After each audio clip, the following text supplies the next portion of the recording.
All right, Joel Klatt is with us now. He joins us each week courtesy of MyBookie.ag. Code next round when you sign on at MyBookie.ag. Bet anything, anytime, anywhere with MyBookie.ag. What's up, Klatt? How are you? I'm good. What's going on, guys? Is Lance just taking the month off? Yes. Mostly Mondays. Yeah.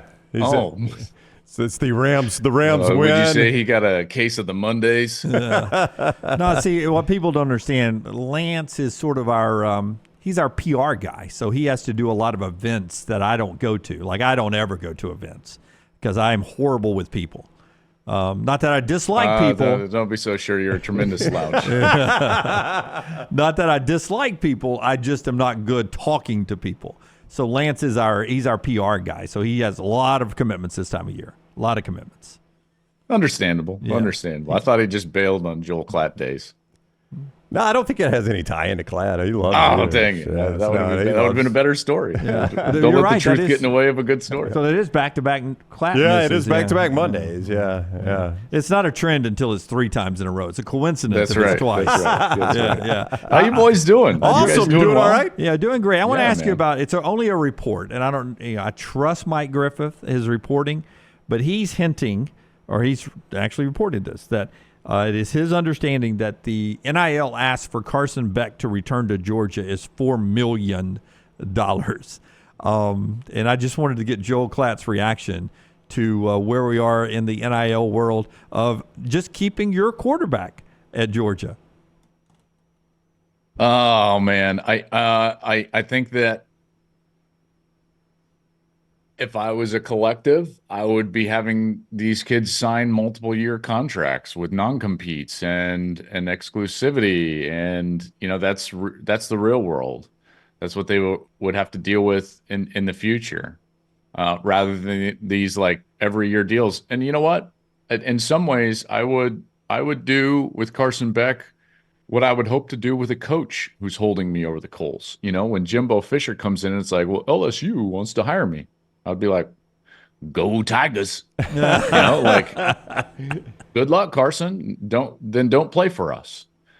At some point, these programs in particular, and a team like Georgia could do this more so than others, obviously. But you've got to look yourself, in the mirror, if you will, and say, like, are we going to allow this kid to hold us hostage? Or are we going to be okay? And in some respect, this was the same conversation. I don't know about the dollar figures, but that Kyle McCord had with Ohio State. And maybe you have to credit Ryan Day for saying, like, hey, listen, that's not going to happen. If you want to be here, we want to have you, and you're going to compete for a job, and this is what it is. And if you don't want that, then go to Syracuse. And if I'm Kirby, that's kind of how I would look at it. Now, the problem is that I don't think that the structure of the sport is right now in a place where you can build and secure a roster that would allow you as a program to have leverage, right? So they've had transfers behind Carson Beck. Now all of a sudden there's questions about Raiola and where he's going to commit on Wednesday. And so all of a sudden, a kid like Carson Beck feels like he's got the leverage. And I think that that's a problem. So it's a bigger question than just Beck and Georgia. A lot of this has to do with the calendar. A lot of this has to do with roster construction and ways that we can look at fixing that so that programs can be built and coaches and collectives in some ways, have the ability to operate without being held essentially hostage by a player. And how does this, by the way, and I don't begrudge anybody a big contract. I really don't. But how does this sit with like a Georgia fan base? It's like, really? But maybe that's too simplistic of me. I don't want to, I don't know. Yeah. I mean, to me, and again, I'm not a football mind, but to me, the most NFL defense that Georgia faced all year was the Alabama defense in that SEC championship game. Did Carson Beck increase his NFL stock? or did he decrease his NFL stock, or did it stay the same? He played pretty good, but I don't think he dominated what he's going to face at the next level. This whole talk of him going to the NFL this year, I know there's a market for him, but I don't know where I am on Carson Beck right now, because that's a pretty much of a cupcake schedule until you get to Alabama.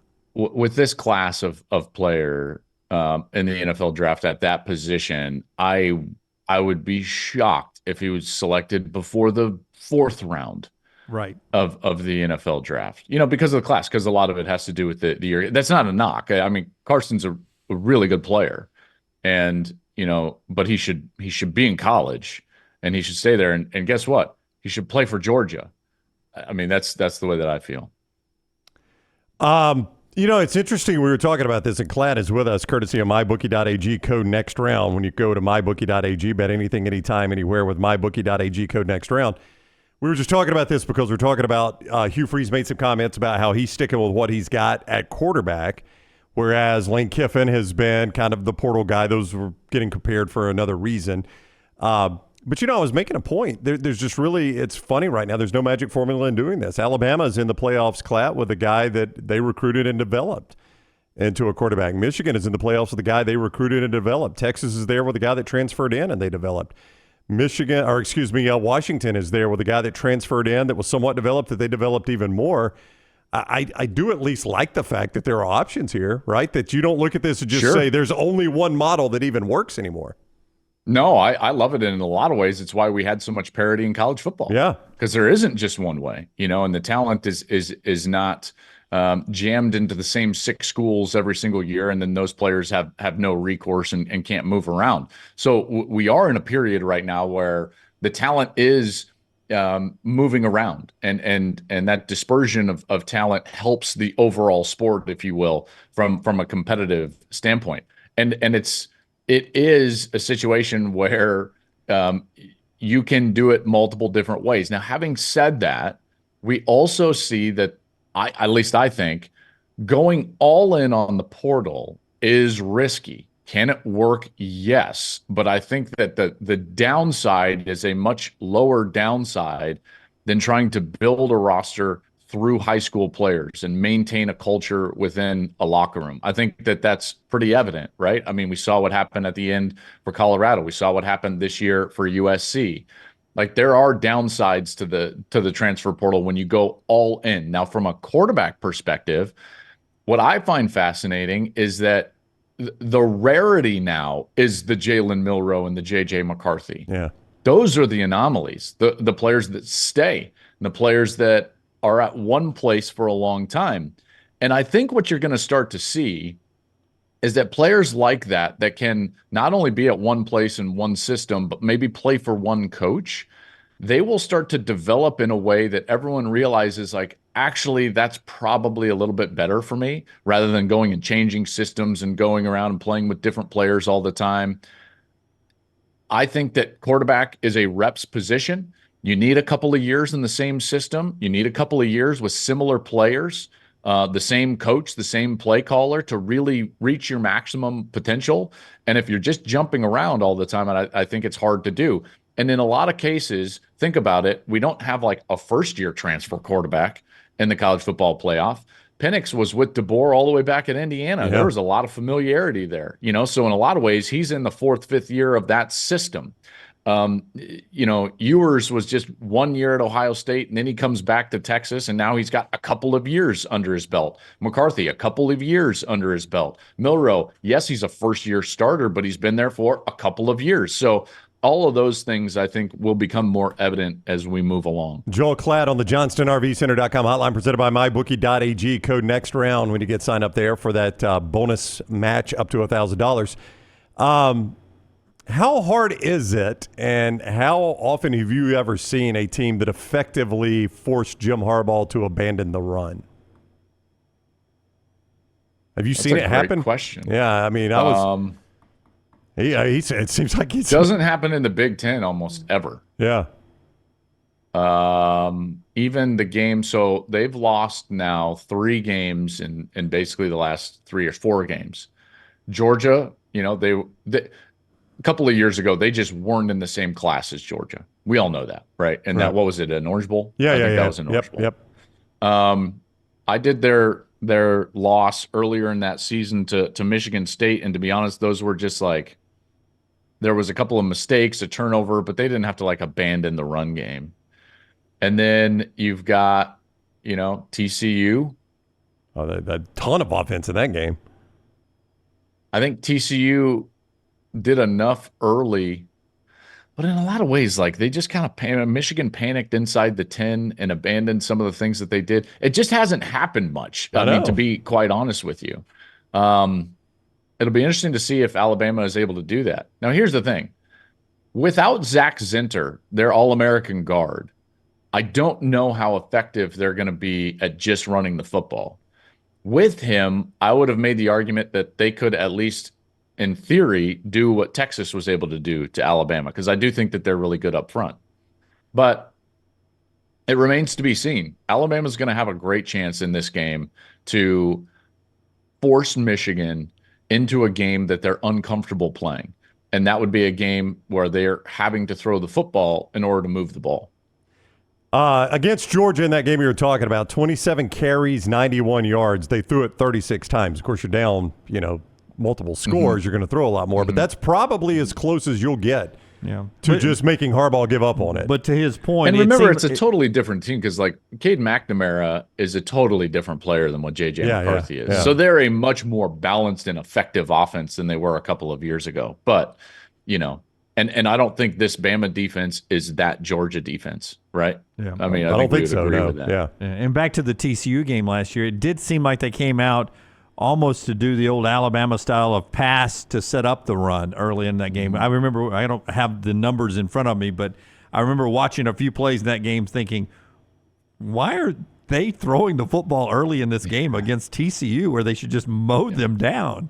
That was a weird game. If Alabama loses this game, why? If Alabama were to lose this game, what goes wrong for Alabama? Line of scrimmage. Yeah. Line of scrimmage. It would be the exact mold of Texas. It would be a couple of things. It would be that they don't run the ball well on first down, force Jalen Milroe into obvious passing situations, and then their pass rush shows up. So that's the MO defensively.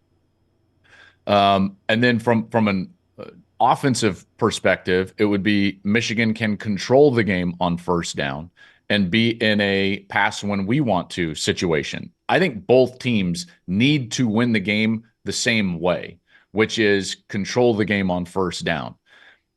Inevitably, it generally comes down to your quarterback's ability to extend drives and then get into the red zone and score touchdowns and not settle for field goals. I know that there's a lot there, and there was a lot of cliche. But if you're boiling it down for me, it's not, third down play. It's first down play. If you're watching that game, to me, it's which team can own the line of scrimmage on first down. If you can do that, they're going to win. I don't want you to give anything away, but I want everyone to go watch at the Joel Klatt Show, and you can follow Joel on social media to see this, where he basically starts. It's an old reference, but there's some schizophrenia in your debate about who the best college football team since 2000 is. Yeah. And it's a fun debate. He asked for your opinion on social media. You can go there. How much fun is it for you to put something together like that and almost start arguing with yourself as you work through that process? Yeah, I loved that. And in a lot of ways, I loved it because, that's the era that I played in the early 2000s. And I played against some of those teams, which was painful, to be honest with you. But it was a great exercise. And the exercise came from just a mailbag question that I got. And he said, if you were to create a playoff from the last 20 years was the mailbag question. I thought to myself, well, no. I want to create a playoff that would include 2001. So not just the last 20 years. I need that Miami team in this playoff. So I just said since 2000. Then I thought to myself, well, I got to do this like a committee and actually rank the top 10. And then who's getting into this playoff is the best teams of the last, 23 years now. And so that's what we did. So I've got my top 10 teams from the last, since 2000. And then I get down to the final four and I tried to play them off.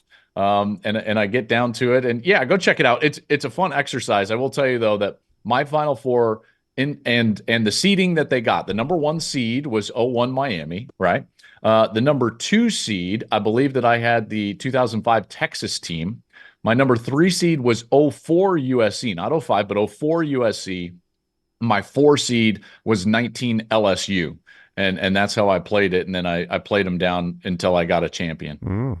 Interesting. All right, Joel Klatt Show for that. Follow Klatt on Twitter, @Joel Klatt.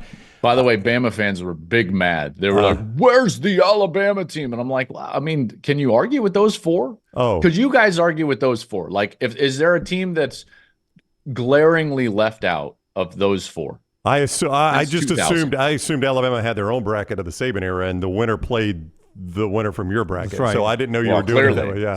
Clearly. And in that bracket, you don't even have to win your division. We include you. I would start with the greatest offense in college football history, the 2020 Alabama team. that the weird that 2020. I mean, was it though? I mean, was it better than Burrow's offense?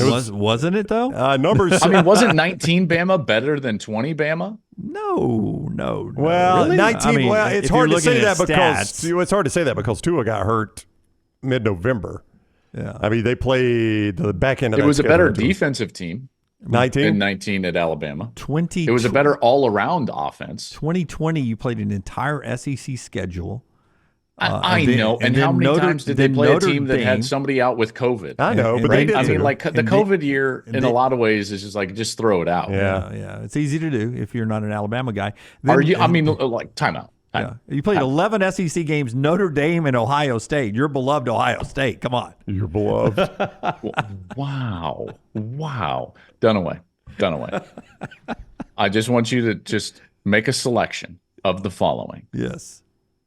Mac Jones, Joe Yes. Burrow. Yeah. Oh no. I mean, you're factoring in an NFL version now. No, I'm not. I'm legitimately not. College version. I've got to close my eyes now and say, now open your eyes and imagine they didn't play in the NFL. Jim, Joe Burrow's the better college quarterback. Joe Burrow is the better college quarterback. But Yeah. Oh, look at hey, you. That was painful for It you, but you was, arrived at but the correct the- conclusion. It's the obvious the best answer. quarterback isn't always the best team.